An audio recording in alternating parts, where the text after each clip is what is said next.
la question du Maroc et du Sahara occidental. Abdelmadjid Tebboune a reconnu enfin que le problème avec la France, l'origine de ce conflit, c'est le Maroc. Au moins il a l'honnêteté et la franchise de l'affirmer.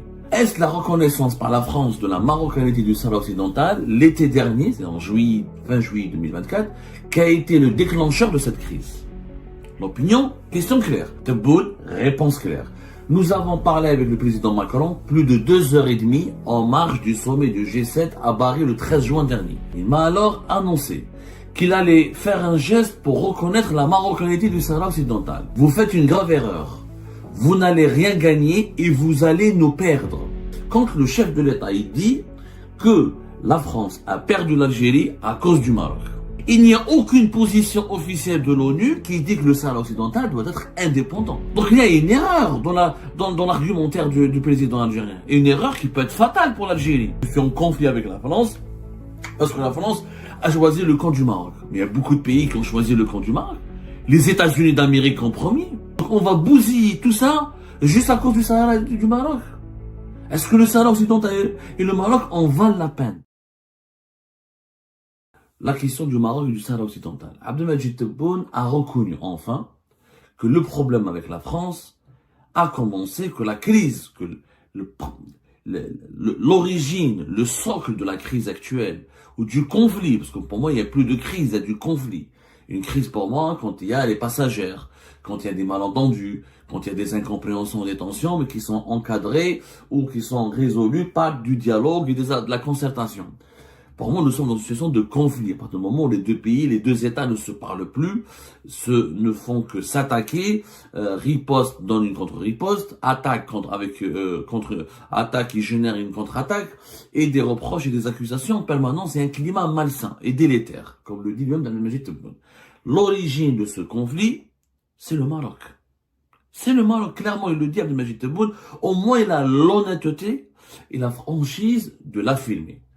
Qu'est-ce qu'il dit? Est-ce la reconnaissance? Quand le journal L'Opinion lui pose, dès le début de l'interview, c'était pratiquement la deuxième question, c'était la deuxième question, est-ce la reconnaissance par la France de la marocanité du Sahara occidental l'été dernier, c'est en fin juillet 2024, qui a été le déclencheur de cette crise?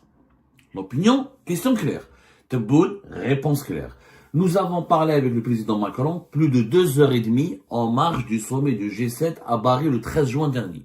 Cette fameuse rencontre entre Emmanuel Macron et Tebboune, oui, Abdelmadjid Tebboune, dès qu'il arrive en Italie, à côté de Paris, pour assister aux travaux du G7 auquel il avait été convié par Giorgia Meloni, la première ministre, la présidente du Conseil italien, le premier dirigeant étranger que Tebboune rencontre sur le sol italien, ce n'est pas un dirigeant italien, c'est le président de la République française, Emmanuel Macron.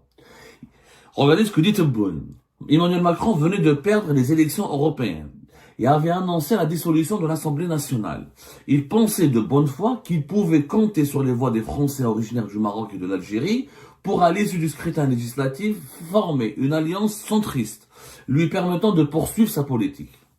Il m'a alors annoncé qu'il allait faire un geste pour reconnaître la marocanité du Sahara occidental. Ce que nous savions déjà.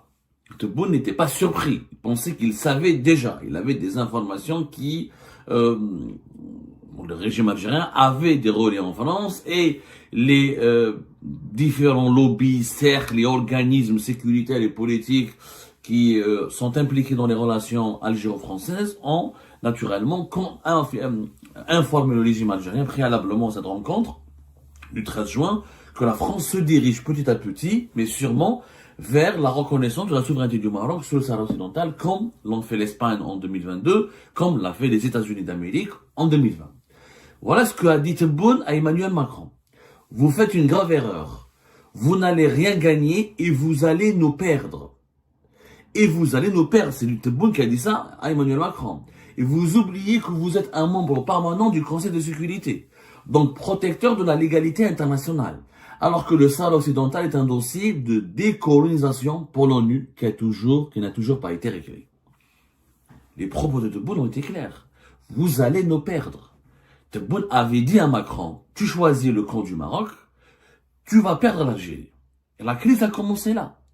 au moins nous avons une réponse. C'est la première fois que nous avons un président algérien qui s'appelle Abdelmadjid Tebboune, qui a dit clairement, voilà l'origine de cette crise, qui est une crise historique, qui devient maintenant un conflit, puisque jamais depuis l'indépendance de l'Algérie, la France et l'Algérie ont eu une détention aussi violente, aussi dure, et aussi intense, et qui dure depuis plus de 6 mois. Je rappelle qu'il n'y a plus d'ambassadeur algérien à Paris depuis le 30 juillet, depuis fin juillet 2024. Nous sommes le 3 février 2025, plus de 6 mois.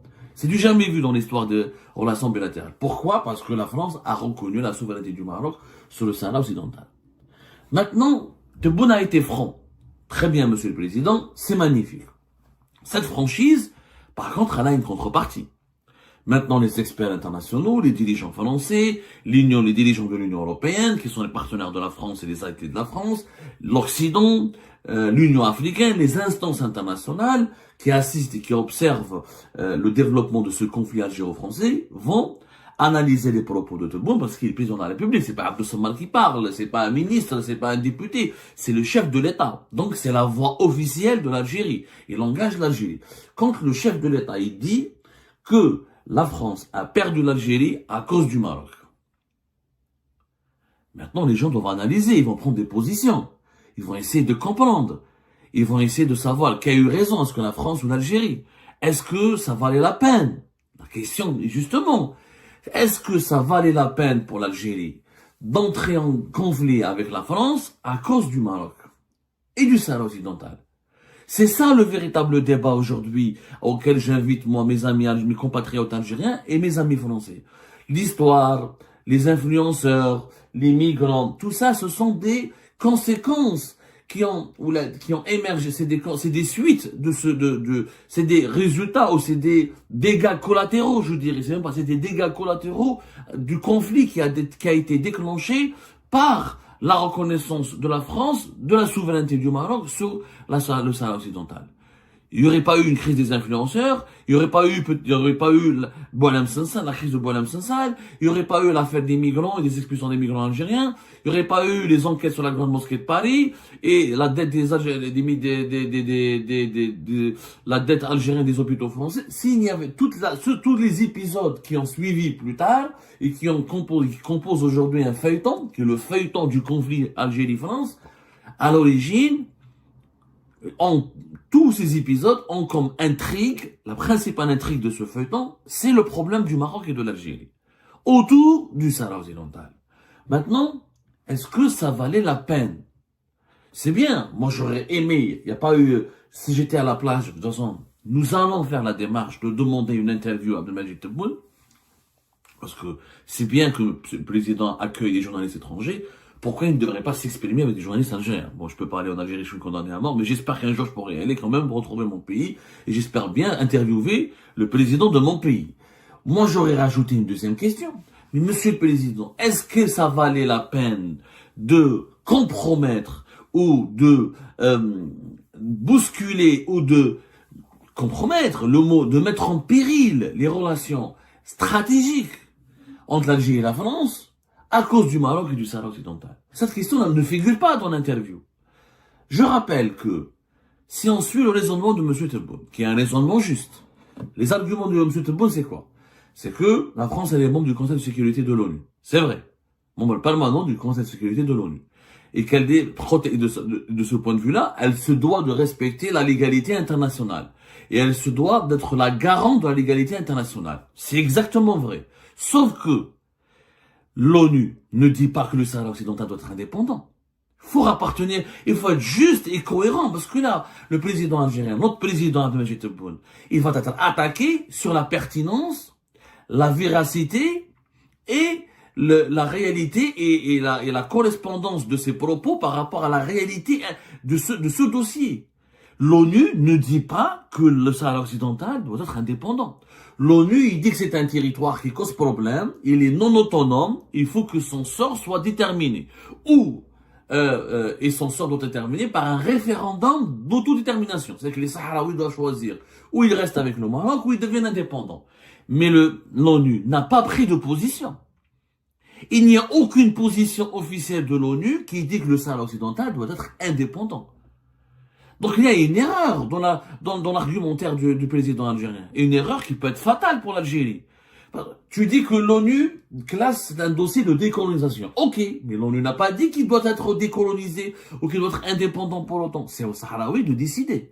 En l'occurrence, les Sahraouis n'ont pas encore décidé parce qu'il n'y a pas eu de référendum. Comme il n'y a pas eu de référendum, on ne sait pas la réponse, elle est oui ou non. On ne sait pas. On parle des faits, on va pas imaginer, ah oui, mais les Sahraouis, s'ils avaient voté, ils auraient dit oui. Ça, on le sait pas. On ne peut pas. On est dans la géopolitique, dans la diplomatie, dans le droit international. On se base sur les faits. L'ONU ne dit pas que le Sahara occidental doit être indépendant. Sauf que l'Algérie, là, laisse entendre qu'il doit le devenir. Et elle défend cette option, qui n'a pas été encore validée par l'ONU. Donc la France, elle n'est pas en violation de la légalité internationale, puisqu'il n'y a pas eu un référendum et les Sahraouis ont voulu être indépendants et la France leur a dit ne soyez pas indépendants, moi je veux que vous soyez avec le Maroc. Non, ça ne s'est pas encore passé. Deuxième chose, les États-Unis d'Amérique sont membres du Conseil de sécurité de l'ONU, comme la France. Et les États-Unis d'Amérique ont reconnu la souveraineté du Maroc sur le Sahara occidental en décembre 2020 avec l'actuel président Donald Trump. Pourquoi l'Algérie n'a pas rompu donc ses relations avec Donald Trump et les États-Unis d'Amérique? Pourquoi on n'a pas fait la même chose? Pourquoi on n'a pas... Parce que si on suit sur les raisonnements, les détracteurs de l'Algérie, il faut se mettre à la... Moi, je suis pas en train de dire que Tebboune a tort. Je dis qu'il a formulé une position extrêmement controversée et il s'expose à des critiques. Et des critiques qui seront virulentes et sévères et auxquelles peut-être les réponses seront très compliquées. Moi, je suis un étranger. J'entends le président algérien, il dit que la France m'a perdu, je me suis bagarré, je me suis disputé, je suis en conflit avec la France, parce que la France a choisi le camp du Maroc. Mais il y a beaucoup de pays qui ont choisi le camp du Maroc. Les États-Unis d'Amérique en premier. Est-ce que les États-Unis d'Amérique, membres permanents du Conseil de sécurité de l'ONU, et comme la France, garant de la légalité internationale, ont pris en compte l'avis de l'Algérie ou là ont pris en compte la nécessité de consulter le peuple sahraoui avant de reconnaître la marocanité du Sahara occidental? Pas du tout. Mais l'Algérie n'a pas rappelé son ambassadeur à Washington. L'Algérie n'a pas menacé les États-Unis d'Amérique de boycott commercial. L'Algérie n'a pas refusé, on va en parler tout à l'heure, Tebboune reconnaît lui-même dans cette interview que Donald Trump va expulser des migrants algériens et que l'Algérie va les accepter. Il va les accepter avec une facilité déconcertante, alors que la France veut expulser des migrants algériens et l'Algérie, quand même, ne les accepte pas tous. Donc, il y a une diplomatie à géométrie variable et une position controversée qui discrédite l'Algérie.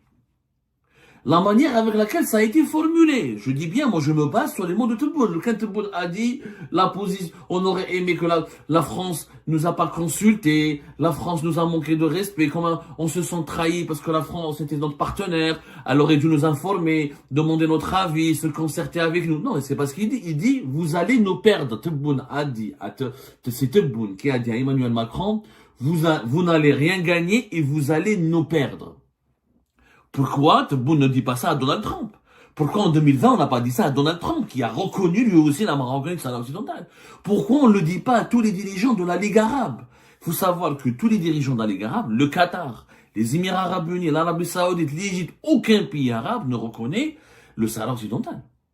Personne ne demande l'indépendance du Sahara occidental. Dans ce cas-là, pourquoi on ne dit pas à la Ligue arabe, vous allez nous perdre? Et donc aujourd'hui, si on applique, vu la manière radicale, parce que cette position de Majid Tebboune, elle est franche.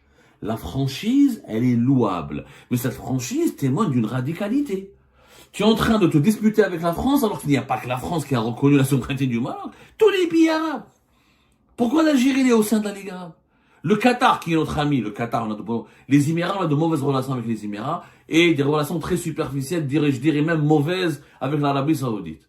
Mais le Qatar, c'est notre ami. Mais regardez la position du Qatar sur le Sahara occidental. Il n'y a ni autonomie ni référendum. Pour le Qatar, c'est une légende marocaine, comme pour tous les pays arabes. Faudrait-il qu'on se dispute avec tous les pays arabes? Vous allez me dire, mais les pays arabes ne sont pas membres ils sont pas membres du Conseil de sécurité de l'ONU. Ok? Mais les États-Unis sont membres. Et demain, la Chine Demain, imaginez la Chine, membre du Conseil de sécurité de l'ONU, va dire, moi, je suis avec la souveraineté du Maroc. On va se disputer avec la Chine, on va convoquer notre ambassade, on va se disputer avec tout le monde. C'est-à-dire que on va construire, on est en train, pas on est en train de construire toutes nos relations internationales avec les grandes puissances de ce monde et les pays les plus importants pour nous sur un seul critère, qui est le Sahara occidental. Est-ce que ça vaut la peine? Je pose la question. Est-ce que ça vaut la peine de se disputer avec les pays arabes, avec la France, avec les États-Unis d'Amérique, avec tous les autres pays de la planète, qui, la majorité des pays du monde, on en a déjà parlé, ne reconnaissent plus la légitimité de la quête de l'indépendance du Sahara occidental pour une raison qui est très simple. C'est une population de 100, même pas 200 000 habitants. C'est un territoire qui est grand par rapport à la population qui lui a été, qui doit l'occuper, en plein cœur de l'Afrique, dans une région d'instabilité. Aucune puissance ne veut parler. Tout le monde a compris qu'aujourd'hui, c'est l'époque des blocs régionaux. On n'est plus dans les micro-États, ne peuvent pas exister.